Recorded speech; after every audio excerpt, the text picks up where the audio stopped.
malaki na ang kaibahan ng balikatan exercises ngayong taon kumpara sa mga nakaraang taong pagsasanay.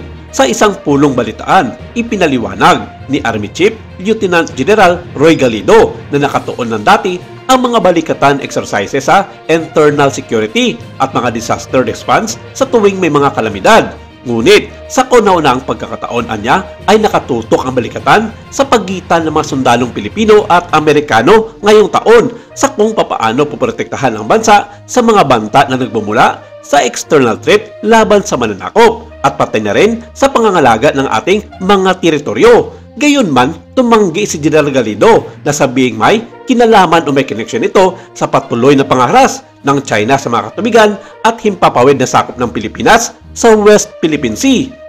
Binigyan din ni General Galido ang ginagawa lamang ng Philippine Army ay ang kanilang mandato na maghanda at protektahan ang Pilipinas sa banta ng mga naghahari-ariang bansa. Samantala, ipinagmalaki din ng General Galido na maraming natutunan ang mga sundalong Pilipino sa interoperability operations and communications at maging ang paggamit ng mga makabagong kagamitan.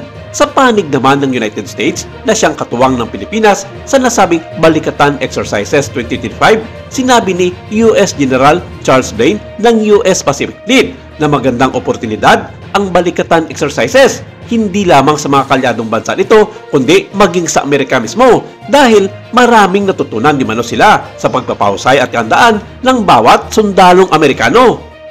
Ang Balikatan Exercises anya ay pagpapakita ng pagkakaisa at commitment sa pagitan ng Pilipinas at mga kaalyadong bansa nito. Samantala, kinundina ng China ang nasabing Balikatan Exercises 2025 at sinabi nitong walang karapatan ang Pilipinas na gumawa ng sarili nitong version ng mga pag-iensayo na walang pahintulot ng bansang China. Ayon kay Mao Ning, tagapagsalita ng Foreign Affairs ng China, isa itong banta sa seguridad sa rehiyon at pagpapakita lamang ito na hindi sumusunod ang Pilipinas sa mga itinakda nitong malaya at mapayapang Indo-Pacific. Dahil dito, gagawa di mano ng mahakbang ang gobyerno ng China para pigilan ang mga susunod na balikatan exercises ng bansang Pilipinas at Amerika sa pamamagitan ng pagpapatigil di mano ng pag-i-import ng mga produkto na manggagaling sa Pilipinas tulad na lamang ng mga agricultural products ng saging at mangga nang sa gayon mapipilitan ang Pilipinas na sumunod sa kanilang mga pag-uutos.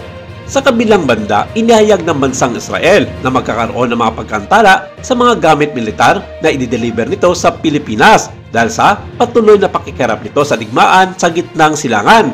Sinabi ng kanilang gobyerno na priority muna nila ang kanilang sandat na lakas para sa pagsusupply ng mga kagamitan tulad na lamang ng mga tangke, missiles at mga drones. Ang mga pagkantala na ito ay nagbigay rason para sa Pilipinas na humantong sa mga tensyon at mataas na antas ng pagpapalitan ng magkabilang panig na pilit naman inintindi ng Israel. Ito ay pinaniniwalaan ng Israeli Ministry of Defense ay alam na ang tungkol sa mga karaingan na ito. Ngunit may mga panganib pa rin ng Israeli Defense Companies ay maaaring hindi makapagatid sa oras kaya ang plano ng DND na bawasan na ang pagbili ng mga gamit militar sa Israel sa pamamagitan ng paghanap ng ibang mga supplier.